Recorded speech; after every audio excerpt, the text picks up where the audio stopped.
Okay, what I'm doing here is digging a hole to plant this young tree, but the hole has to be dug deeply and it has to be dug big enough so we can allow water to stay around the tree. So once we got the hole dug, we put in our tree starter, which is about 200 grams. That's a biological root stimulant, microbe stimulant, and it just gives the tree a really good start. We also add a couple of cups of pure compost.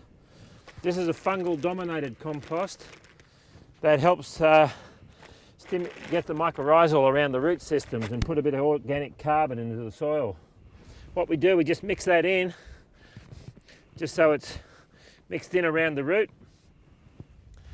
Then we get our next little process we use what we call a planting gel. And planting gel is basically a potassium water crystal which is hydrated with seaweed and fish, and it's high in nitrogen, and it gives the tree a really good kick, and it also keeps enough moisture there just to sustain it for a dry period. So we stick that down at the base of the tree, and then we get our little tree, and what we do, we always dip our tree in a solution of, it's called tree tonic, and it's again a seaweed based product.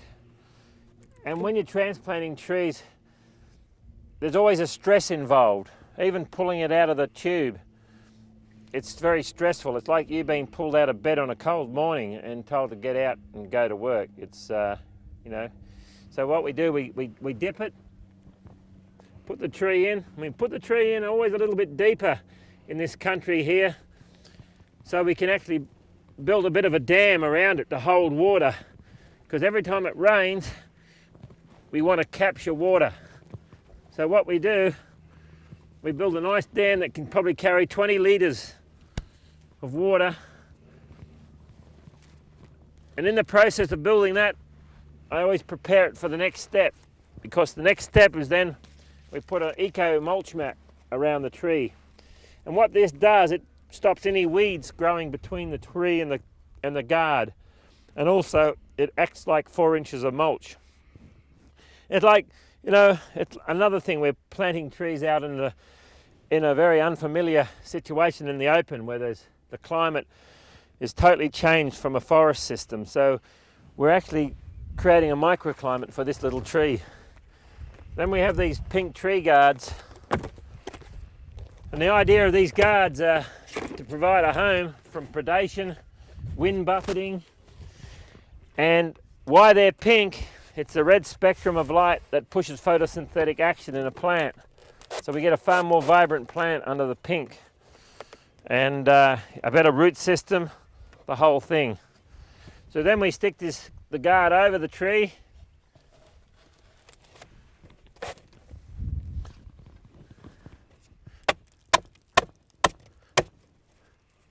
and there you have it. And then we water the tree in. We normally give it about, in this climate down here around Canberra, where there's very little rain, we give it at least 20 litres of water. And as you can see, this water will take a while to soak in, because what's happened, as we've overgrazed and the way we've looked after our country, we've lost all our soil carbon. And without carbon, we can't have water retention, and what we have, we get the soil becomes hydrophobic.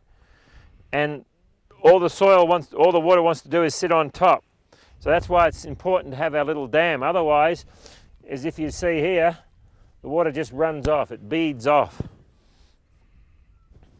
So there you have it. That's the next step would be to put a quarter of a bale of hay around this box, a bit like this tree over here, where you can see we've got hay over it, and this creates a really good microclimate and holds any moisture. It's like a blanket.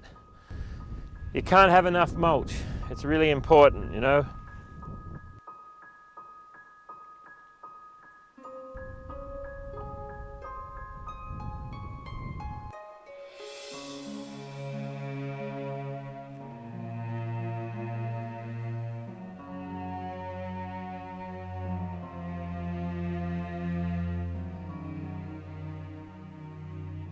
I've been at Mulloon Creek 12 months now, and I've put in roughly probably just under 1,000 trees.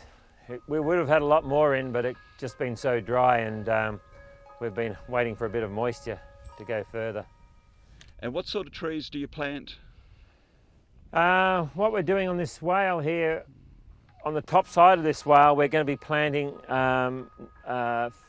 fertility building trees, you know, nitrogen fixing. We're putting a lot of wattles in, casuarinas, and then we're going to be put a lot of exotic leaf dropping trees, deciduous trees, oaks, elms, robinias, all sorts of leaf drop, because what we want to do is we want this swale to fill up with mulch, and as it swale fills up with mulch and water, it turns to humic acids, and those humic acids then leach through to the bottom side and will create fertility for our food forest. So it's all about feeding the microbes? Yeah, it's about feeding microbes, and see what trees do, they bring up minerals from the deep down and redeposit it on the surface, and this is why our forests are so important. We're creating this fertility loop, and part of the swale, it's not just for capturing water and releasing water slowly, it's also a fertility swale.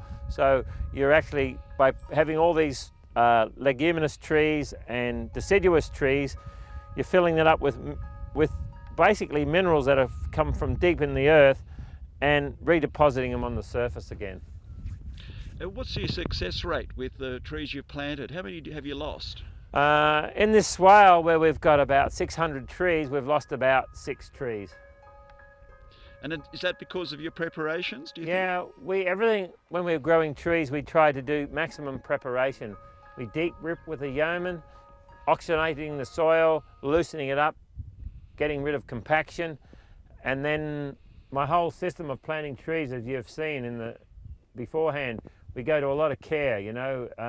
It's not just about whacking a hole, throwing the tree in and hoping it's going to survive. It's a living creature, you know. It's no different from the animal kingdom. It's a living creature that needs to be nurtured in the first 2 years of its growing.